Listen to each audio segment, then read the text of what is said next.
नमस्कार मु तुषारकांत स्वाई वरिष्ठ एडवोकेट ओडिशा हाईकोर्ट कटक यात्रा सिंह बाहिनी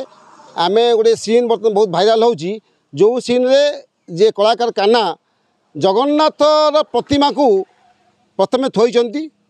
प्रथमे गोटे माला को लोक फिंगिले द्वितीय माला को फिंगिले तृतीय बहुत कष्टकर कथा हो गोटे कपड़ा से कौ आम जानू से स्टेज कपड़ा हो लोक कपड़ा हो पिंधा लुगा हो गामुछा हो से जगन्नाथ महाप्रभु को चौबाह को गुरे गुरे बांधी बाँ हाथ में कांधे पकई हले हले जाऊँच आज्ञा यह बहुत दुखदायक घटना आज्ञा ये जिनटा एत मर्माहत लोक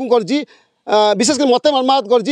4.5 कोटी ओडियार देवता जी समस्त हृदय अच्छा तुम एभली कर कांधे पकई बाँ हाथ नब किए आपको आक्टर कहती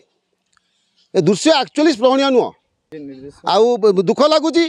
से यात्रा को जे यात्रा जे डायरेक्टर तांको निर्देश दृश्य कहुची जे से ए खबर बाजिया मात्र के जो यात्रा जोटी होची से यात्रारू विशेषकर ये सीन को अपसारण करंतु एवं एभली सीन आग को न रखापी प्रतिज्ञाबद्ध हुंतु प्रतिश्रुति दिंतु एवं ईश्वर शांति लाभ करूँ आम कान्हा कह देख तुम ना हूँ कान्हा